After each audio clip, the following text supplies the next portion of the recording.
नमस्कार, मी प्रणिता अक्षय क्षीरसागर घुले. मी यापूर्वी 3 वेळा तुमच्या सर्वांच्या पुढे आलेली आहे. काही विषय झालेला आहे, त्याची माहिती तुम्हाला सगळ्यांना दिलेली आहे. परंतु आता मला न्याय न मिळाल्यामुळे मी जिल्हा कार्यालय या ठिकाणी उद्या 27/3/2026 रोजी उपोषणासाठी जात आहे. उपोषणाला जाण्याचे माझे काही मुद्दे आहेत. त्या मुद्द्यांवरती मी आता तुमच्याशी चर्चा करणार आहे. मुद्द्यांचा विषय असा आहे की मनसरच्या नगरपंचायतचे जे अधिकारी आहेत त्या अधिकाऱ्यांनी ज्या चुकीच्या पद्धतीने मनसरच्या नागरिकांना परमिशन दिलेलं आहे, लाखो रुपयाचा भ्रष्टाचार करून माझ्या गावच्या गोरगरीब आणि साध्या लोकांना जे फसवलेले आहेत, त्या प्रकरणात मी आवाज उठवण्यासाठी जात आहे. त्यासाठी तुमच्या सगळ्यांचे शुभाशीर्वाद माझ्या पाठीमागे राहावे ही माझी विनंती.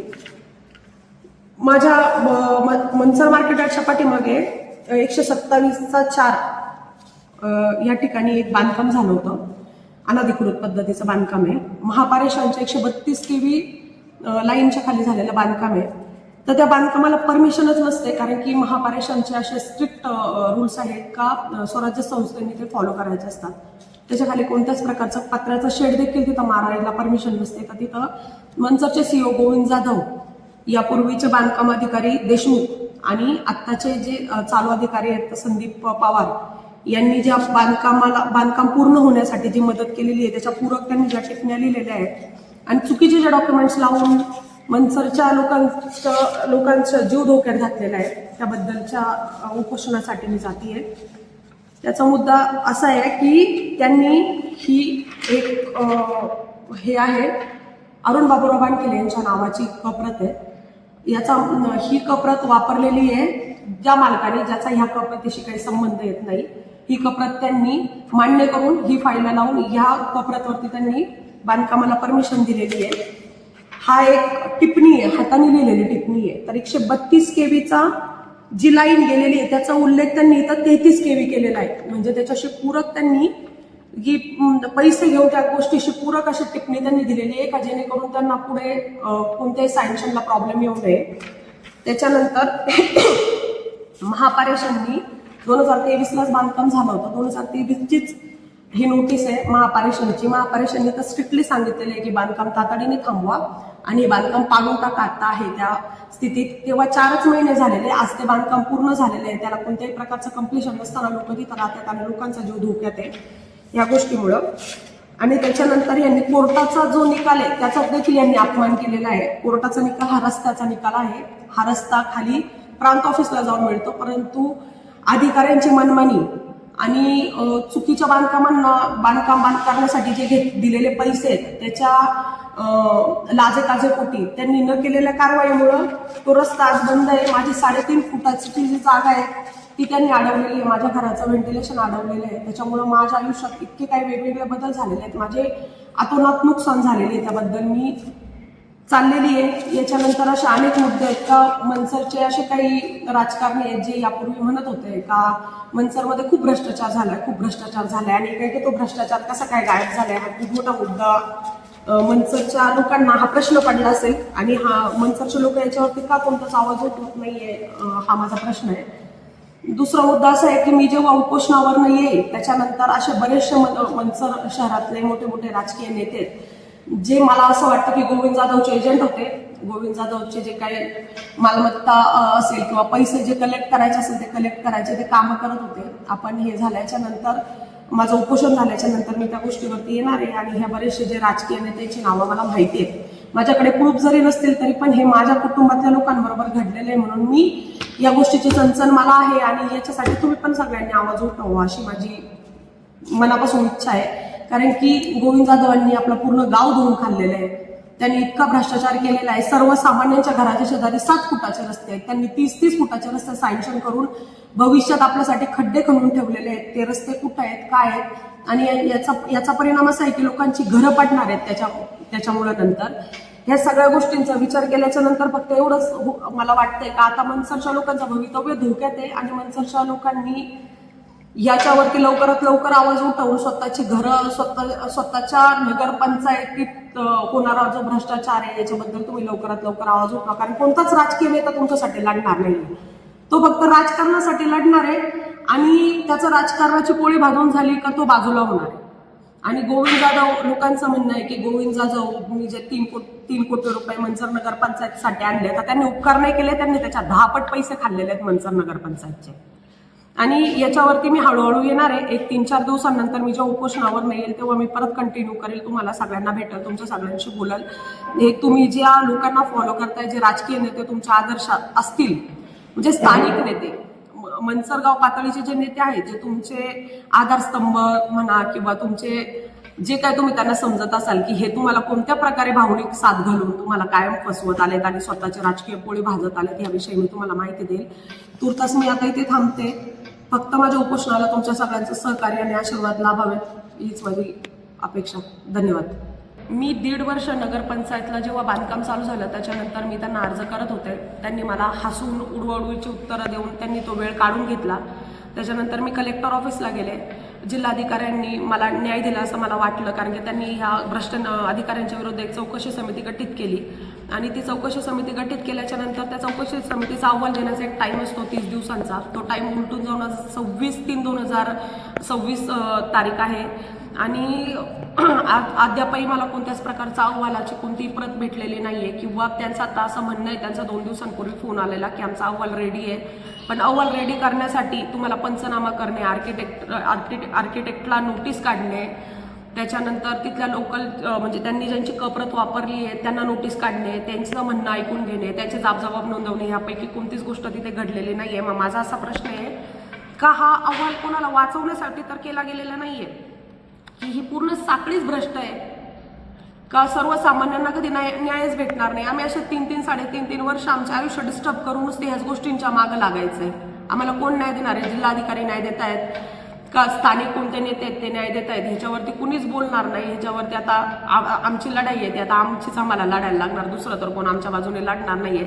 पण आता मी जाणार आहे स्वतःला न्याय देण्यासाठी.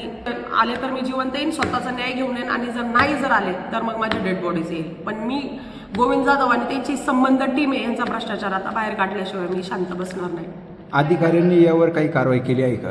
अधिकाऱ्यांनी यावर कारवाई अशी केलेली आहे की 1966च्या ऍक्टनुसार त्यांनी फक्त त्याच्यावरती 250 रुपये पर डे आणि 5,000 रुपये असा फाईन मारलेला आहे. डेली त्याला 250 रुपये द्यायला लागतात. पण मला असं वाटत नाही की त्याच्यातला 1 रुपया पण अधिकाऱ्यांनी जमा केलेला असेल, कारण की त्यांची सगळी मिलीभगत आहे. बिल्डरांच्या फायद्यासाठी आजपर्यंत अधिकाऱ्यांनी फक्त सर्वसामान्यांना पिडलेलं आहे आणि बिल्डरांनी पण मनसरच्या लोकांना फसवलेलंच आहे. बिल्डरांनी कोणतं असं हे केलेलं नाही. अधिकाऱ्यांनी मागल तितके पैसे देणे आणि त्यांना हवं त्या पद्धतीच्या बांधकामाच्या परमिशन्स घेणे. तुम्हाला आणि तुमच्या तिथल्या राहणाऱ्या रहिवाशांना तिथं भविष्यात काय धोका जाणवू शकतो? जर इन केस उद्या जर पावसाच्या वातावरणाच्या वेळेला जर तुम्ही आले, ज्या वेळेला पाऊस पडतो त्यावेळेला तिथे इतका भयानक आवाज येत असतो त्या वायरिंगचा. जर भविष्यात ती वायर जर तुटली तर माझ्या सकट तिथे राहणारे जेवढे कुटुंब आहे त्यांचा जीव जाऊ शकतो. एवढी जोखमीची गोष्ट असताना सुद्धा त्या गोष्टीकडे कोणी लक्ष देत नाहीये.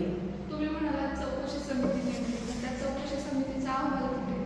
चौकशी समितीचा अहवाल त्यांना मला 26/1/2026ला देणं त्यांच्यासाठी आमच्यासाठी अपेक्षित होतं, कारण ती लास्ट डेट होती त्यांची.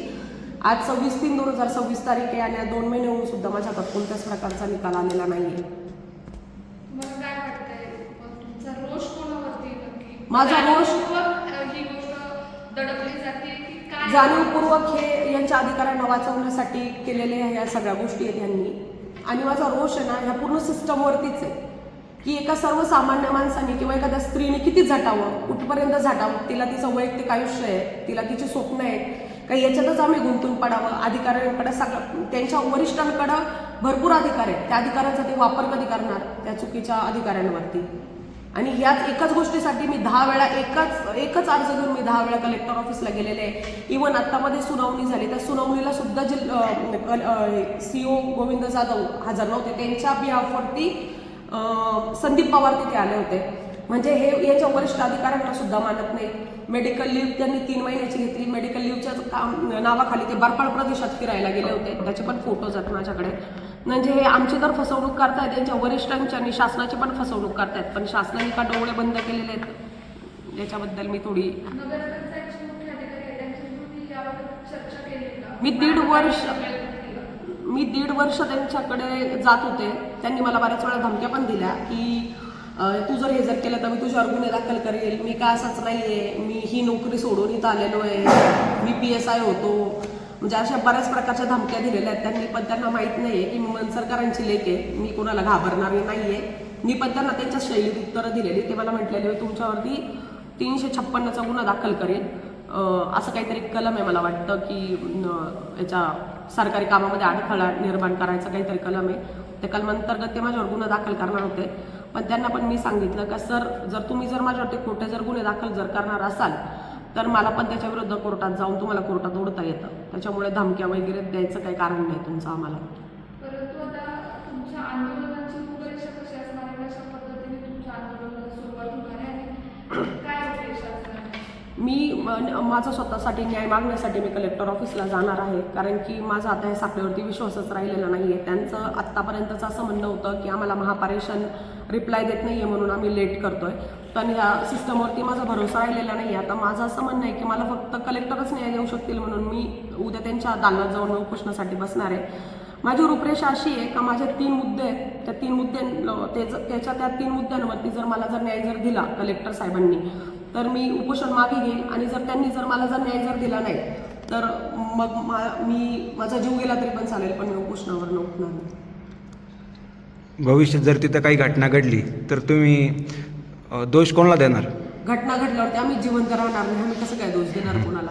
म्हणजे ती एवढी गंभीर बाब आहे का जर ती लाईन जर पडली, म्हणजे मला असं आठवतं की काही वर्षांपूर्वी एक याचा वायफायची वायर टाकणारा एक मुलगा तिथे आला होता. त्या मुलाकडनं ती चुकून वायर त्याच्यावरती पडलेली तर त्याच्या शरीरात आग लागली होती. तो मुलगा आजही मनसरमध्ये जिवंत आहे, त्याचं अर्ध शरीर जळालेलं आहे. एवढी खतरनाक वायर आहे ती, त्याच्या 10 फुटांवरती जरी माणूस त्याच्या डिस्टन्समध्ये आलं तरी पण माणसाला करंट बसू शकतो. म्हणजे एवढं जोखमीची ती विद्युत वाहिनी असताना सुद्धा अधिकारी कोणत्याच प्रकारचं ॲक्शन घेत नाही. म्हणजे हे नक्की का घेत नाही हा मला मोठा प्रश्न पडलेला आहे. तुम्ही आतापर्यंत जिल्हाधिकाऱ्यांकडे गेले नाही?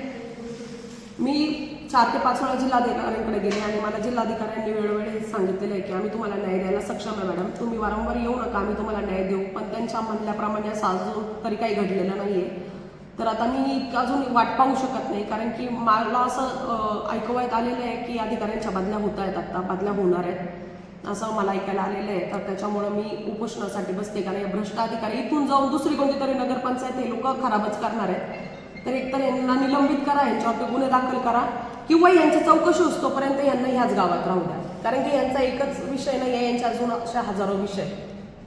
मनसर नगरपंचायतचे जे मुख्याधिकारी आहेत त्यांचे स्टेटस आपण जर बघतोय तर सगळे नगराध्यक्ष असतील किंवा नगरसेवक असतील, अनेक जण त्यांचे स्टेटस ठेवत आहेत किंवा चांगला अधिकारी म्हणून त्यांना बोललं जाते आणि एकीकडे तुम्ही असे आरोप करताय, त्यावर काय म्हणतात? मॅडम, ते असं असतं ना की जेव्हा एका अधिकाऱ्यांशी मी बोललेले मनसर नगरपंचायतच्याच, तेव्हा त्यांना मी असं विचारलेलं की आता ही नवीन बॉडी आली, आता तुमचं काय होणार? तर त्यांचा त्यावेळेला मला असा रिप्लाय होता, तुमच्या प्रश्नाचं उत्तर आहे याच्यामध्ये लपलेलं, का मॅडम आता आम्हाला सिस्टीममध्ये काम करायचं आहे, त्याच्यामुळे आम्हाला आता एकमेकांना धरूनच चालायला लागणार. कदाचित हीच ती सिस्टीम असेल त्याच्यामुळे ते आता एकमेकांना धरून चालत असतील.